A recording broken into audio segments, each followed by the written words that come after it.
Let's do it.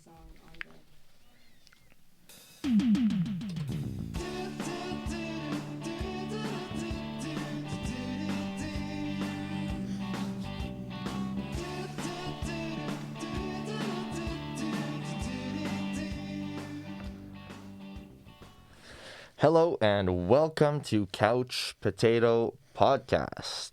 This is a lighthearted show where we discuss our favorite sitcoms, we share some funny anecdotes, and we put our sitcom knowledge to the test. We have a good time together.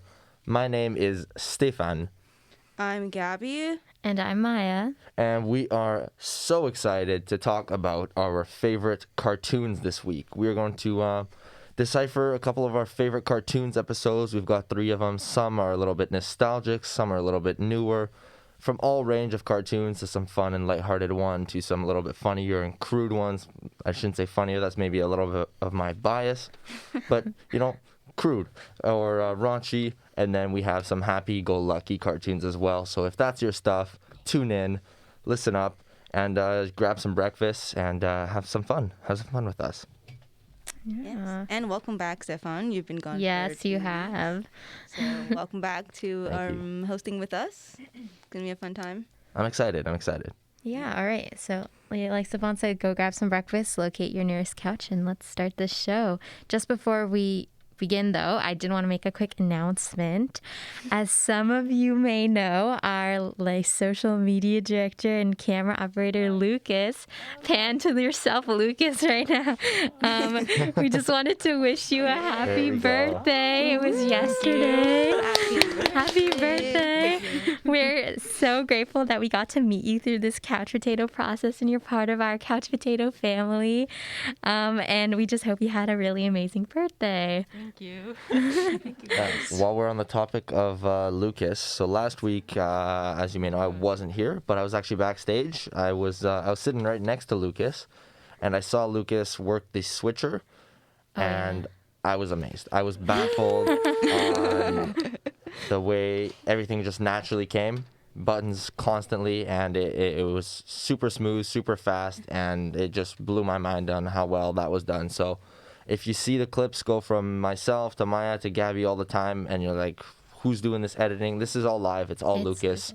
And and who's making our graphics on social media? Yeah, much harder than it looks. Or it actually looks fairly hard, so I don't know. But big shout out to Lucas is all I'm saying.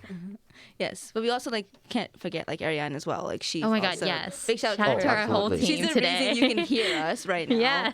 Without her, we would be speaking to ourselves. So shout out to both of them. 100%, but it's not her birthday, so It's not. she'll wait for her time. We'll get to you eventually. But yes, happy birthday, Lucas, and thank you, our tech team, for helping us get to do the show. All right, I guess maybe we should actually get started in this show today. Yeah. Sounds good to me. All right.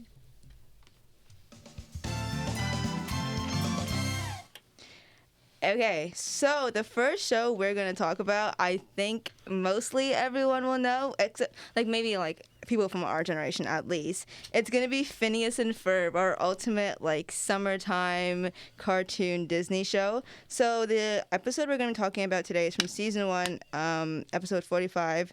It's called Phineas and Ferb Get Busted.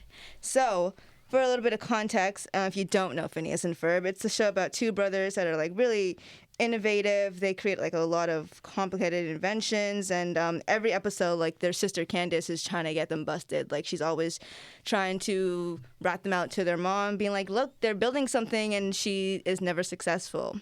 But this episode, Candace does end up being successful. She gets her mom and takes her to the backyard, I think, and there's this huge I don't know what it looks like a rocket ship, but it's not. And they made the mom's car fly and land on this huge whatever it is. And Candace finally gets her mom to see it, and their mom's like, "Oh my gosh, this is awful. This is incredibly dangerous," and blah blah blah. And so she sends them off to this camp called, I think, Smile Away Reform Camp or something like that. But basically, it's just gonna take out all of their creativity and everything that they're good at and make them robots and pretty much like make them like the complete opposite of who they are. And at first, Candace is like super happy. She's excited. She's like, yes, I finally busted them. Like they're going away. They're going to be done with all this nonsense. And then she starts to realize that like she kind of misses her brother and like her brothers. Sorry, oops. And that like it's kind of odd with them not like being around. So she decides she's going to go and bust them out of prison. It's not really prison. It looks like a prison. I'm gonna call it a prison.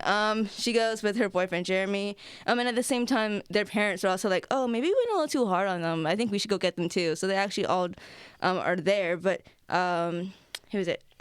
Candace and Jeremy end up getting them out. And they're trying to like, okay, like you have to build something to save us, like get us out of here. But by then, like Phineas and Ferb are already like completely brain rotted. Like they're robotic now. They're not who they were before. They won't even like listen to her. She's like, come on, you have to. Like, no, doing that is bad. It's dangerous. But eventually they do get them out. They come back to who they originally were. And then some weird stuff starts happening. And that's when Candace realizes, she's like, what is going on? And then it ended up being a dream. Biggest plot twist of the century. She did not bust Phineas and Ferb. She was just dreaming the entire time. And that's pretty much it. That is the episode. So, have you guys seen this episode? I did. Yeah, I watched it last night. I watched it on the bus this morning. I have not seen it, or at least it's been a while since I've seen it. Yeah. I feel like Phineas and Ferb is one of those things. It's like you don't really go back and rewatch it that much. Like, did you do that, or you just like watched it? Like just the episode. Yeah, is all I yeah. needed. It's like you watch it every like when it was on TV as a kid, and then like you wouldn't really remember everything that you saw. So I definitely didn't remember this episode for sure. But I think this was a really cool episode because like you can kind of see there's like these different like sort of like dynamics, just like the kids that want to have fun and be creative and everything, and then these like adults that are like completely like anti-fun, anti-creativity, and like I feel like that's not really like the way the world is. I mean, I hope not really from like the way I see it. I feel like a lot of parents are really interested in what their kids want to do, and like they see their kids having fun, and it's like, yeah, that's the way it should be. But I feel like this mom was like, no, this is dangerous. You can't do this. So like that's kind of what I thought of like the show. I mean, our faculty is called the creative school, so yeah, I don't think You'd hope. I don't think that's the message we're sending out, right? Yeah, But yeah. I definitely agree. Phineas and Ferb has a cool message, right? It's something kids need to hear. They need to hear that Yeah. they can, go outside and play and be creative. Yeah. Not just sit on their phones or not just, do their school or, they need to mess around with life a little bit. And Phineas and Ferb does that in a really cool way. I have to shout out to Phineas and Ferb. I was like, I'm 19. I wasn't even a little kid, and I was watching it, and I was still like, wow, these animations are cool. Like, this is a flying car. Like, Yeah. so I guess whether you're a kid or not, or maybe it's just me because that's who I am, and maybe I'm a kid inside. But I have to give a shout out to Phineas and Ferb for making their show visually pleasing. It was really cool. Like the stuff they build and stuff like that. Even if like you were a kid who probably doesn't understand a word of English, or you don't really care for the storyline or whatever it is, the show is still cool to watch because there's flying cars, there's a flying platypus. Yeah. They're going to these cool places. They're in the jail and they're making music. So it's a lot of fun. It's a lot of fun to watch. Definitely inspired a lot of future engineers, You grew up watching Phineas and Ferb. Now you're building rocket ships and working for NASA. And that's the track that leads you. That's guess- where it is. Like I wouldn't call myself a Phineas and Ferb connoisseur or anything like that. Like I know the show, right? Enough to know who the characters are. Yeah. But I noticed in this episode, lots of songs. Was that just like an exception? They had a lot of songs because it was a dream, or like Phineas and Ferb? I think they a little had bit of a a musical good show. few songs in there. Yeah, I don't know about like the other episodes, but I noticed a lot of like little musical pieces were Yeah. thrown into this episode, like the "Hey, you're my brother," something like Candace's song. I don't know what that was, but That was, that song. I don't know about it. Really like all the songs in it, but the lyrics of the brother song, they were a little shallow. Like they were pretty much, oh, you're my younger brother because you're younger and you're a boy, and I'm like, okay, like that's the definition of a younger brother. Good job. But oh, I know. so yeah, cool song. I don't think the point was to be lyrically inspiring, so I'm not gonna hate. But also Hate on the writing Yeah, team for the music department. Who wrote this song sucks. it did make me laugh because I was like, these are they spent 2 minutes on these lyrics. Yeah, but you know what? It was kind of heartwarming at the same time because I don't have a little brother, but if I did and I sent them away to like some boarding school or something, I'd be sad eventually too. Like even if that was my ultimate goal. And then she's just like reminiscing and looking at all this. She's like, you know what? I like I spent all my time trying to like bust these kids, but they're like I actually love them. Yeah. I think it was kind of sweet. I mean, I actually have a younger brother, and I mean, most of my time is spent annoying him or him annoying me. So I think that I would, and then I mean, now being like at school, I kind of do miss annoying him or him annoying me. So Yeah. So I kind of can relate to Candace in that way. Oh, I guess. little Candace over here. Do you have a little brother? I got a little sister, Oh, okay. so Same very vibe. similar. This is, Yeah. This is for the sure. same kind of vibe going on.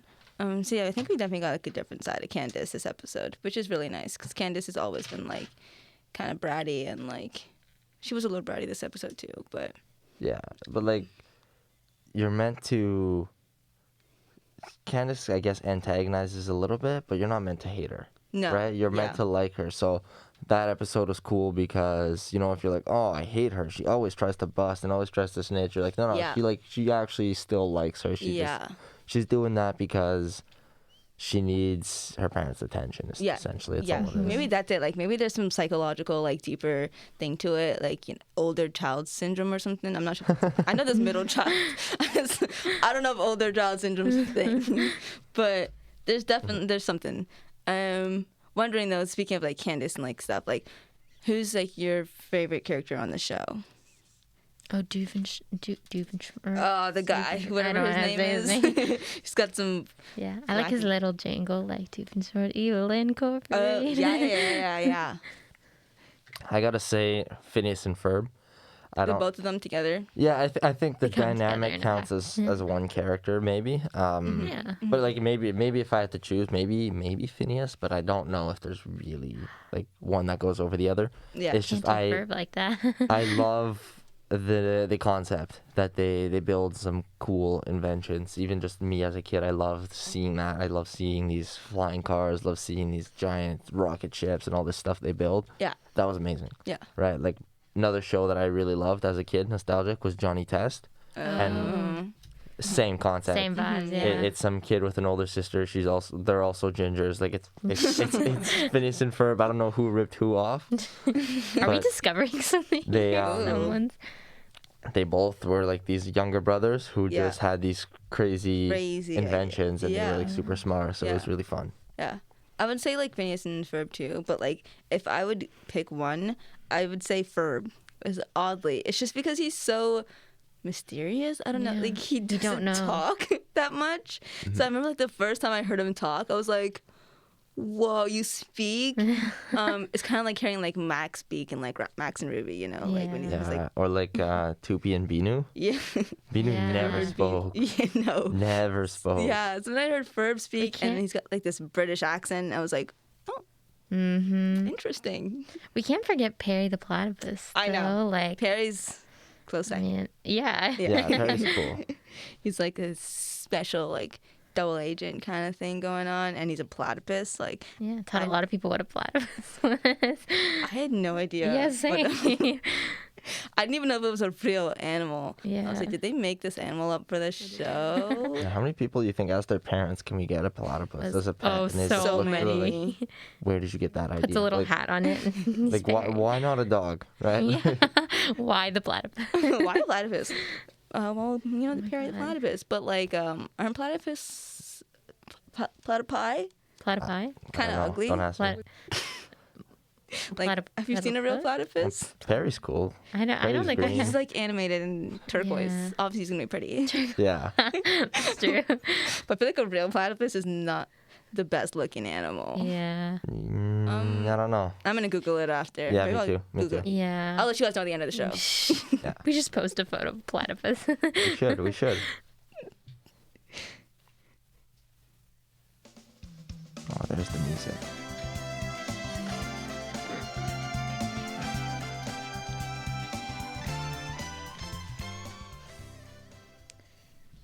That Stinger gives me like 90s vibes or 80. Love it. I don't Love know. the song. I got a picture of a platypus here, by the way. Oh, Oh. okay.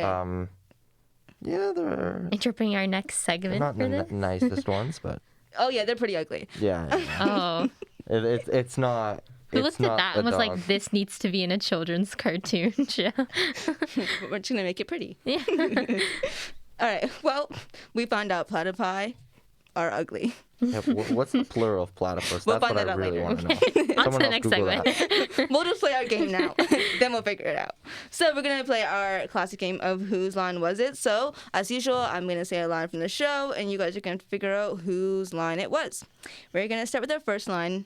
Oh, Candace, all the times I called you delusional and mocked you to my friends behind your back. Is it A, Bufford? I don't know how to pronounce that. Van Stom, the bully. Lawrence Fletcher, the father of Phineas and Ferb and Candace. Or Linda Flynn Fletcher, which is the mother of Phineas, Ferb, and Candace. Definitely Linda. I think That's Linda gotta too. be Linda's always the one that. Oh yeah. I'll go see where that crazy rocket ship is, and then they're like, "What do you mean it's not there?" Right? Yeah. So she always doubts her. Yeah, 100%. It definitely is Linda. So when she realizes she's telling the truth, she's like, oh, I'm so sorry. I would call you delusional and stuff because I thought you were crazy. So she realizes that it was true. Alrighty, second line. Corn dog, yummy, yummy, yummy. Is it Phineas Flynn, Candace and Ferb's brother, red hair and a triangle-shaped head? B, Candace, Phineas and Ferb's older sister, always trying to bust them? Or is it Ferb, Candace and Phineas's brother, is really quiet? I'm gonna say Phineas. Yeah, it's one of the boys, and I'm gonna guess Phineas. Yeah. I'm gonna guess Phineas. Yeah, it is Phineas. I don't think Ferb will say anything more than Yeah. 2 words. Well, that's the thing. I was like, all right, I know it's one of the boys, and Ferb doesn't talk. We just went over that. Exactly, yeah. If corn dog is his line, A little interesting. Like, Exactly. wait a minute, what Yeah. show are you watching? So yeah. And then final line, there's a huge gaping hole in the side of your house. Is it Stacy? I can't say these last names. I'm struggling. Stacy, Candace's best friend. Isabella a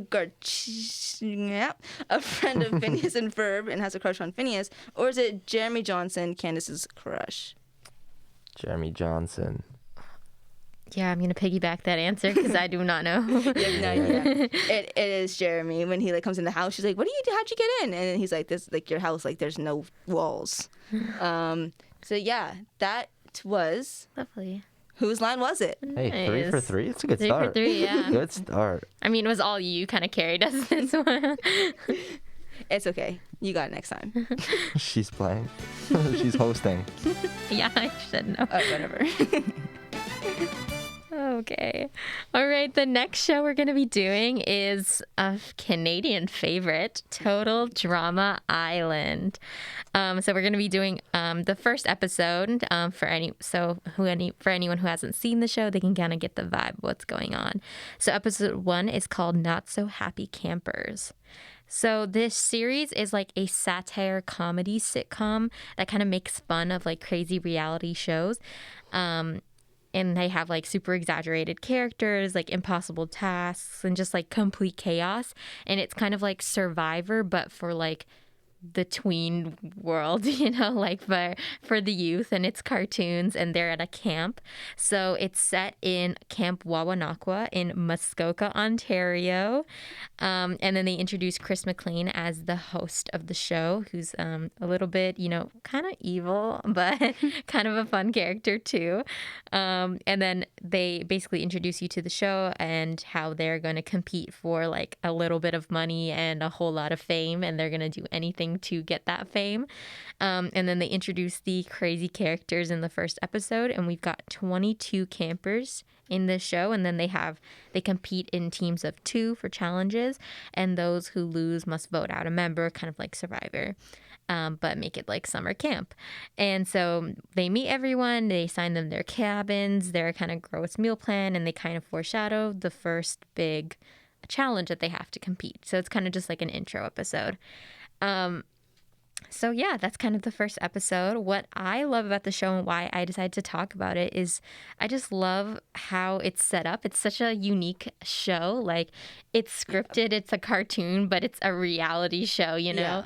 And the way that the fan base surrounds it is that like if you go on like Reddit forums or things like that, people are talking about it the way you talk about a reality show. Like, oh, I think this person's gonna win, or this person was robbed in the last challenge, or oh my god, I ship this couple. Like, it's such a weird phenomenon, Yeah. this show, and like especially since it's like set so close to like where we are or whatever. It's just like a weird experience, but it's so fun. Like I love they do confessionals in like a gross porta potty, and I don't know, they just got a lot of fun things going on. So yeah. Have you guys seen the episode or the show itself? Yeah. Yeah. Saw the episode. I feel like I've probably seen other episodes like sometime when it was like big and popular, but I can't like remember any of them. This is one of my first time watching it in English. Oh. I used to watch it as a kid in French on Télétoon, and now I went back, watched the first episode in English. It's the exact same concept, the exact same show. Right. It's just the language is different, but it was cool to see that the show is still got that nostalgic value. It doesn't matter what language it's in. Yeah. Yeah, 100%. I mean, definitely the first thing I noticed, I was like, this is like Survivor, but, different animated. Because I was like, this definitely feels like they just took Survivor and like put it in an animation, which is really cool. 'Cause I feel like I watched Survivor a little bit as a kid, which probably shouldn't have. I don't know. But felt the same. Yeah, and a lot of the characters are based on like stereotypical tropes of like people you'd see on TV already. So it's kind of fun to like it's like almost making fun of it, but it's also being it at the same time. So it's it's just a really unique show, and I find it gets really crazy towards the end, but it starts off really interesting. I was wondering if you guys have like a favorite character from that show, if you remember any of them. I kind of liked. I don't ask me for many reasons to back this up. This I think is just going back to my nostalgia, right? Mm-hmm. But it was the DJ, you know? Yeah. I think he was fairly neutral, and I think he's also fairly strong. He's got a cool name, DJ, and I think that was enough for me to just be like, I like this guy. Mm-hmm. So if I had to give out a favorite character for, not too many reasons, it's DJ. Mm-hmm. Nice. I can see that. But I'm going to say first of all, there's so many characters and I cannot remember all their names. So No, there's Fair no way. I was like, am I supposed to remember these names? So I'm not going to. But one of the names I do remember, and it's because her entrance was memorable, is Izzy, I think. Oh, yeah. She's the redhead. Yeah. Mm-hmm. And she like came off and then like flopped and hit her head like on the deck.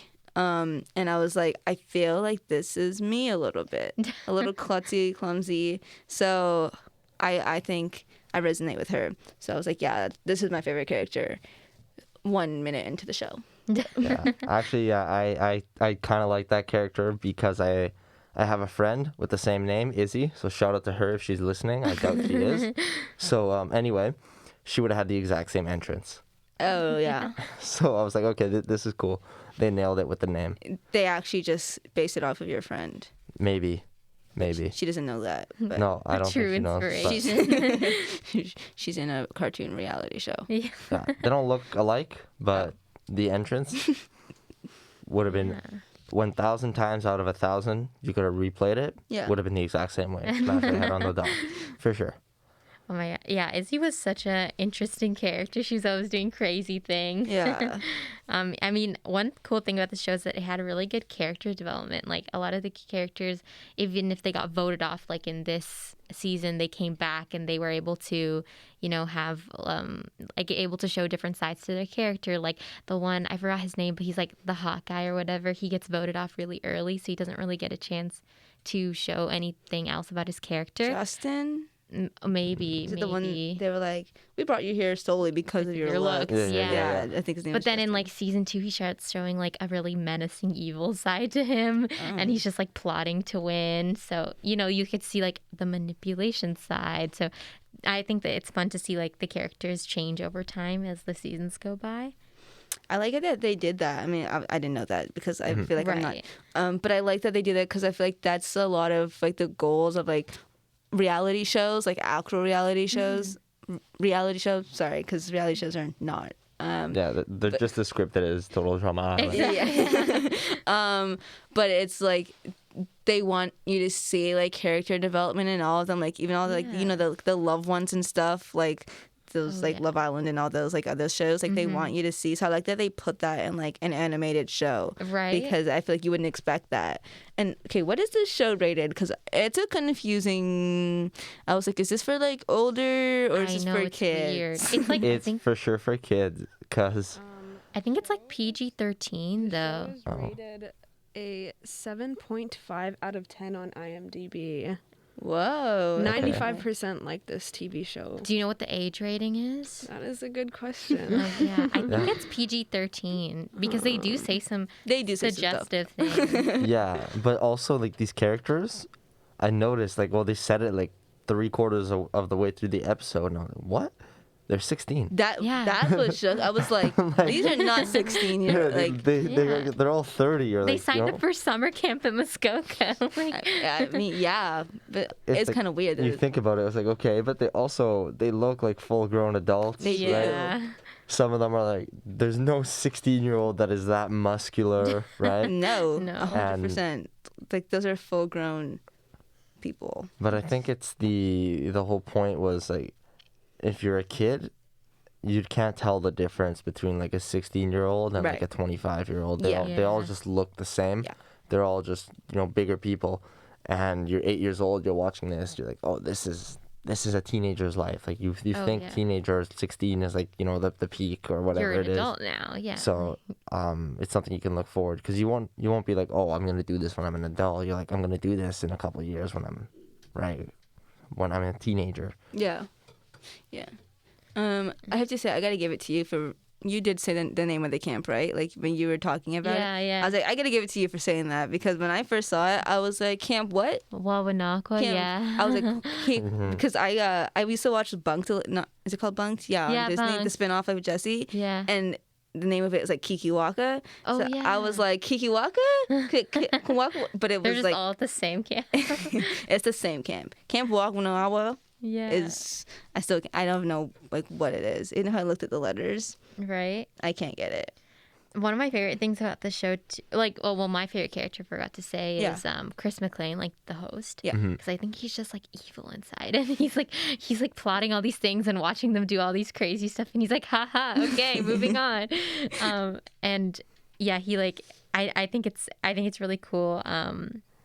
How they like mimic again real life shows and stuff like that. Even the intro song is like, I want to be famous, and it's not hiding the fact that we're making fun of like reality shows. Yeah. And everyone's just Yes. looking for fame at the end of the Exactly. day. There was even a line. It's like, oh, you get to compete for a very small grand prize, right? And because like sometimes it is. It's like reality shows. You do all this and it's like 10K. Yeah, it's like, really? You did all that for that? Like you But could then have just gotten a job. Literally. And then it goes, you're a very small prize that you're probably gonna blow in a week. Yeah. And it just makes fun of the people who are so dying to be rich. They'll do whatever on Survivor. They're gonna eat bugs, and then they win this prize. And most of the time, they don't. They just blow it. Yeah. Exactly. And they might not even come out like super famous because like I don't know any of the Survivor like winners or anything. Like Yeah, they're same. forgotten about. Yeah. Yeah. So like I don't think it's worth it. I always like looked at Survivor and was like, would I do something like this? And I'm like, no. Like not in 1,000 years could you get me to like eat a bug or like jump off a cliff or something. Like Oh yeah. it's not happening. When I was like 8 years old, I looked at Survivor. I was like, I could win that, no problem. And now I'm like, hold up. Right. I don't know.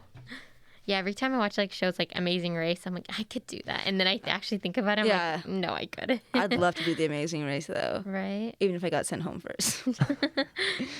But yeah, that's been Total Drama Island, I guess.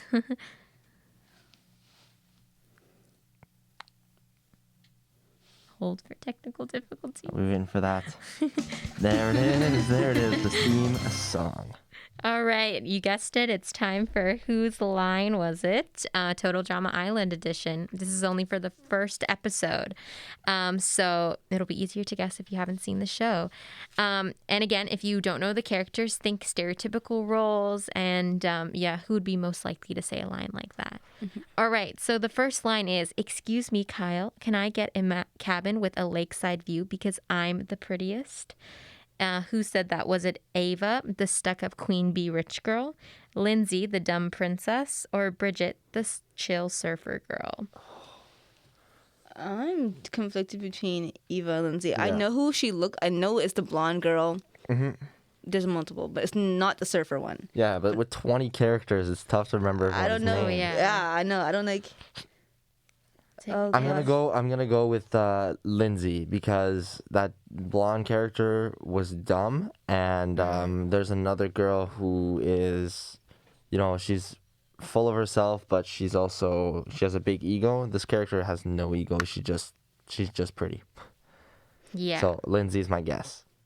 Well, you got it. Oh, okay. It was Lindsay. When they first arrive and realize this is not the place they signed up to stay in, Lindsay asks for a better view because she's pretty. Duh. Yeah, I remember the line. I was like, I am. She also calls Chris Kyle because she can't remember him. Yeah. And he's like, it's Chris. The second line is, a great thing about lawyers is they make a lot of copies. Who said that? Is it Courtney, the type A studious girl who came to win? Heather, the rich queen. Oh, I just realized we said the wrong name. It's Heather, not Ava. Okay. Anyways, sorry about that. Heather, the rich queen bee popular girl, or C, is it Chris McLean, the villain host? It's an easy one. Is Chris. Yeah. Yeah. For sure. Yeah, you guys got it. When the contestants try to leave, one of the contestants tries to leave, he rips up her contract and pulls out another copy of her contract, basically saying, "You're stuck here, no matter what." So, yeah. The last line is a fun one. It goes, "This is awesome. Woohoo. Awesome to be here, man. Yahoo, man. This is just so awesome." Was it Owen, the party guy who's never in a bad mood? Tyler, the jock who plays every sport around? Or Trent, the cool guy who plays guitar? It's an easy one. Owen. Yeah, it's Owen. Yeah, you got it. Yeah, when he shows up on the island, he's so incredibly psyched that it's awesome to be here. And the only word he can remember seems to be awesome. Yeah. Owen was the only name I remembered because that character was so memorable. Oh, yeah. Such an intro. So. Owen and Chris McLean. Yeah. Can't forget Yes. Chris McLean. No, you can't. All right. It looks like time for the third show. So I'm going to be bringing Family Guy to the table, and we will talk about the episode called Crisscross. I could talk about any of these episodes of any of the 9 seasons. I love the show. Definitely my favorite show. So don't be shy to talk about anything. Doesn't have to stick to the episode, but Okay. for guidance, let's start for the audience as well. Let's start with Crisscross, season 11, episode 14. In this episode here, if you haven't seen it, or if you need to be catched up a little bit, it's the one where Stewie and Brian discover Anne-Marie. Stewie discovers her first. He falls in love with her music. He goes through this whole spiritual journey through Anne-Marie and convinces Brian to actually like her as well. And then they argue about the meaning of the song Snowbird. And so the only way they can truly discover the meaning is they have to go find Anne-Marie. They have to go find her and ask her.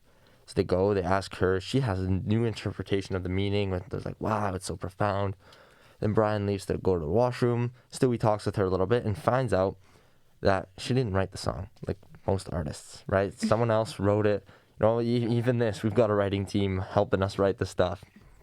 So Anne-Marie shouts out to her writing team the same way we do, and Stewie calls her a fraud, ties her up to a chair, puts her at gunpoint, and makes her sing. And he's so disappointed that, his love is a fraud, in his words. So that was the Stewie plot line. And then there's also a second plot line in here where we get a bit of Meg and Chris dynamic.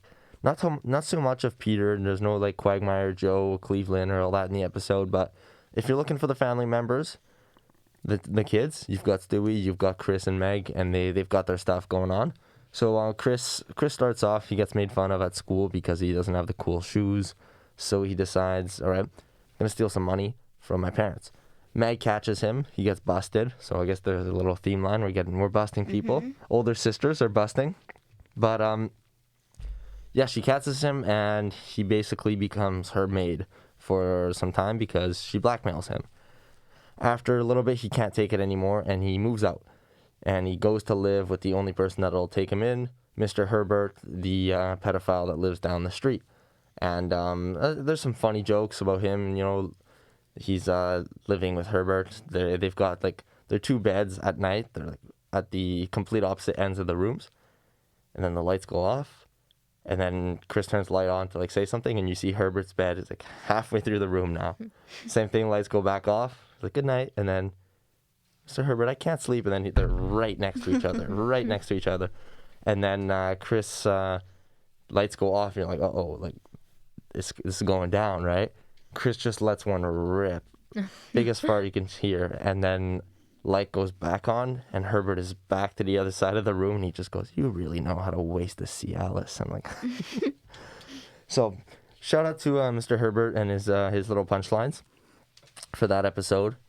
After that, anyway, it doesn't work out. Chris is a little sloppy, and he gets kicked out of Herbert's house, goes back home, and like most episodes, Family Guy at the end, or most shows, everything is back to normal and ready to kick off a new episode. So that's kind of how it ends again. You go back home and, all right, that was it.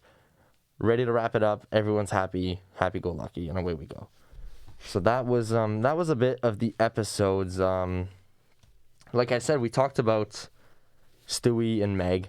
We talked about a little bit of Herbert. We talked about Chris. A little bit of Brian.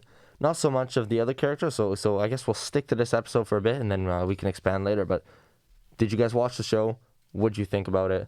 Watch the episode, and did you have a favorite joke or anything from it? Oh dear, I would not remember a favorite joke. Family Guy is one of those things that if it came on TV and I had nothing else to watch, I'd click it. But I never watched it religiously. Like some people like love to just watch Family Guy. I wasn't like that, but I did watch this episode like specifically to get an idea of what it was for today. And I think like one of my favorite things about this episode was like that dynamic between Meg and Chris was so realistic. Like the blackmailing, like I'm gonna tell mom that you took our money if you know blah blah blah, and then he's trying to like no, like I'm not gonna do that, and then she's like mom, and it kind of shows like that's real. I feel like that is such a. I feel like. I don't know if I've ever done that to my brother, but I could see myself totally like, no, I'm going to tell mom if you don't do what I tell you to do. And then like faking to tell her if he doesn't. So that was like what I liked about this episode, but I don't remember any punch. There was something that like funny that happened. I remember I was like really laughing, but I couldn't remember what it was. Like, I don't know what it was. I just know it was really funny. I feel like it was like, oh, it was when she was trying to put a contact in, and then her eyes rolled backwards, and she like was running around like blind. Sorry, that is not funny, but it was funny in the show. It's hilarious. It's not funny, but it kind of is. That's the good thing about like cartoons all around is that they allow you to do things that you can't do in any other show, and they avoid the gore or anything like that. You know, Phineas and Ferb, you can have flying cars. Yep. In Total Drama Island, you can jump off a 1,000-foot cliff and you're still alive, right? That's amazing. And then in Family Guy, you can put in contacts that your eyes flip backwards and then you're blind, you run into a wall, and it's not like you have a concussion, you're going to the hospital or anything like that. It's like, it's funny. Yeah. You got a couple birds swinging around your head, and then away you go, right? Yeah, I mean, I've seen this episode before, but I don't remember it too well. But I have seen this show, but my dad is a fan of it, so I watched it with him. And I don't know why, but every time I go on a plane, I just like put on Family Guy. I don't know why. But really? If there's a TV there, I'll just put on Family Guy. Yeah, I don't have a specific line either, but I love Stewie, and like he's my favorite. And I just love every time where he's just like this menacing villain, and then 5 minutes later he's just like, I'm a baby, don't worry about me. That's the thing. It's so interesting about him. He's like, he'll be a baby when he wants to. He'll be a grown man when he wants to. No, I gotta say, yeah, Stewie is definitely a fan favorite. Yeah. He's got that gay flair a lot to him. Like whenever it's him and Brian that are, they have to do some role play, Stewie is always the girl, right? And he always plans it that way. Or same thing, like he loved Anne Marie and stuff, and he fangirls over her, or he'll fangirl over Taylor Swift and stuff like that. Like Stewie is he's very like flamboyant, and it's really funny. Mm-hmm. Wasn't like Miley Cyrus in one of the episodes? Yeah. Was she? Yeah, and she was like a robot or something. Oh. Yeah. Interesting. I also noticed something that was really interesting. He made a phone call to like a real life person in the episode. I was like, is that like a real guy? What is going on? So yeah, that's a kind of another part of Family Guy. It's I guess if you know, you know, but they do these jokes that are extremely niche, and if you don't understand the joke, like that one, I was like, I don't get it, right? It doesn't ruin anything. It's kind of funny, but if you get the joke, it's the funniest stuff you've heard in your life. Like for that one, I didn't understand, but there's one of the like iconic songs where in one of the episodes they're all like alcoholics and they sing this like Mr. Booze type of song, and the song is great. It's hilarious, but if you actually knew that this song really existed and they actually replicated exactly the way it's done and they made fun of the people who originally made the song, it's 100 times funnier. The same thing, there's an episode where Peter is stuck in the stairs. For 2 minutes, he's singing a song about the Muppets, like halfway up the stairs, and it's not even funny. It forces you to laugh because the scene lasts 2 entire minutes, and it's kind of pitiful. But again, if you don't know the joke, cool. But if you actually have seen that one Muppet scene, which is like 1 out of 2,000 people will see it, you recognize it, you appreciate it, and you love it. So kind of a cool, I guess, Easter egg part of Family Guy is they have these really niche jokes. And if you don't understand them, no big deal. Like it just doesn't ruin the story, doesn't ruin anything.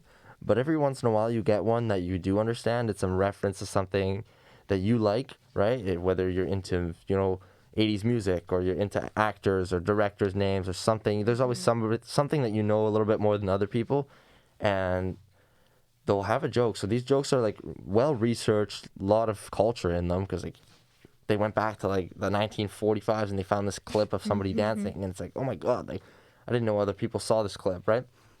And when you do get it, you feel a little connection. You're like, oh my god, they actually researched this. This is cool, but they know the same thing I do, and it's really cool. So shout out to them for having that as well, which is a unique thing that I don't think any other show really does.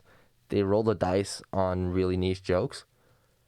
Most of the time they flop, but when you do understand it, they're hilarious. They're the funniest stuff. Yeah, maybe like really popular culturally educated people would like understand all of them, because they would be like, oh yeah, that's from this movie. Oh yeah, that's from this show. Oh yeah, that's a reference to this guy. I feel like people like this like know everything, which is definitely not me. Like I would consider myself popularly educated. I mean, culturally educated, but not enough that I'd understand all the family. Like I didn't get. No, we're too young for it too, right? That too. Yeah. Like there's some jokes that like I don't get because it's like I wasn't raised in the 80s, and then I watch it with my dad and he's like, oh yeah, did you know that? Yeah, that's I'm like, the thing. No way. Now this is hilarious. I feel like that happens in other shows too. Like I would watch it with my mom and she'd be like, oh no. I'm like, what are you laughing at? Yeah. And it's like something from like some artists or show she watched growing up, and I'm like, yeah. They make some reference to something and you're like, I get it. I'm just sitting here blunt, but then I feel like that with like younger people. I feel like Stewie kind of gives off the vibe of like Boss Baby. That's exactly what I was thinking. I don't know if they're like based on, like if Boss Baby's based on Stewie in any way, but like I mean like they both say like randomly iconic things. Yeah, but I don't know if they're like, okay, Stewie's an interesting character, let's make Boss Baby. And like I mean Boss Baby blew up as well. So it did. It definitely did. Yeah, if we want to end it off on Stewie, it's the who can understand Stewie. It's never solved, and people just kind of learn to accept it. I love it. Like when my mom watches the show, she's always like, "No, but wasn't they talking to the baby and the baby talks?" But they and I'm like, "Don't worry about it."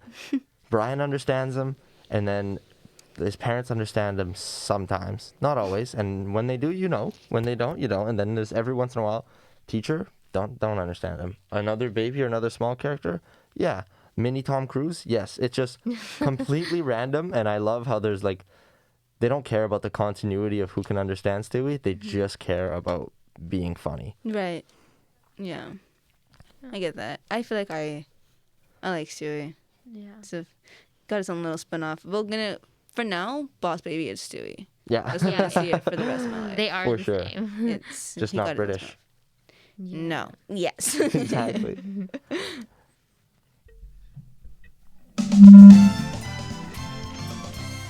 All right. So a lot of fun talking about Family Guy. A lot of fun. I think we all agreed Stewie is the MVP of the show for now. Oh, yeah. So let's move on to whose line was it, and let's find out if we maybe have some Stewie lines in here as well. So first off, shut up and stop complaining. When I was your age, I didn't even have sneakers. We were stale hamburger buns. Who said that? Is that Peter Griffin, the funny yet ignorant dad? Or B, Lois Griffin, the stay-at-home wife? Or Mr. Herbert, the Griffin's family neighbor and local pedophile? Oh, my God. Peter. Yeah, Peter. There you go. Yeah. I remember that line specifically because it was like, oh, it was such a parent line. Oh my gosh. Oh, yeah. When I was your age, okay, And I didn't ask. Peter's the type of guy to say stuff that doesn't make any sense or there's no coherence to it, right? Yeah. Should we go? Yeah, you guys are 100% right. So let's go to the second line. I'm a horrible person. I'm only one step closer to those people who really like dive bars and really need you to know it. Is that A, Meg Griffin, the eldest child who made her own brother run away? B, Brian Griffin, the self-aware family pet? Or C, Chris Griffin, the teenage son guilty of stealing money from his parents? Ugh, I hate that. Like, I can always remember the line and not remember who said it. Only one step closer to those people who really liked. I want to say it's Chris, but I don't know if it makes sense.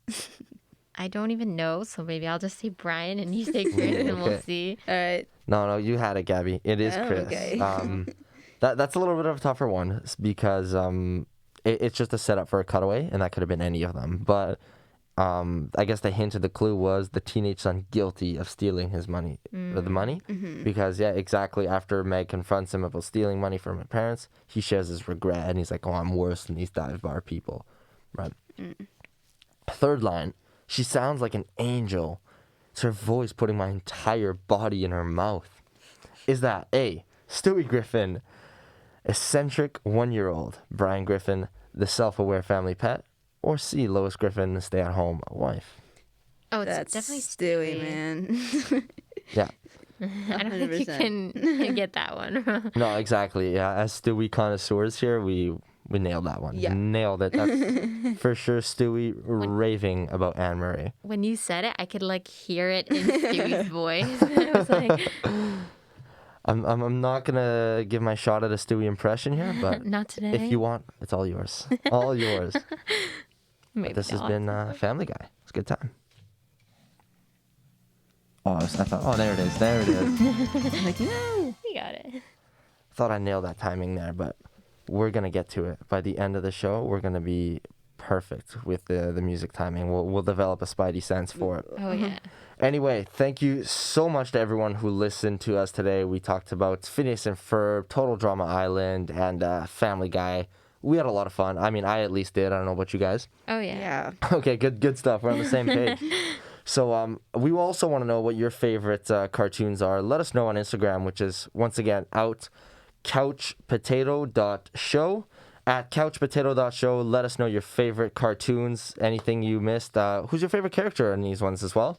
And once again, thank you for listening. We'll see you next Wednesday at 10 a.m. in the morning. Yep. Next Wednesday, 10 a.m. Yep. Yeah. You're live.ca. Yep. Thank you so much.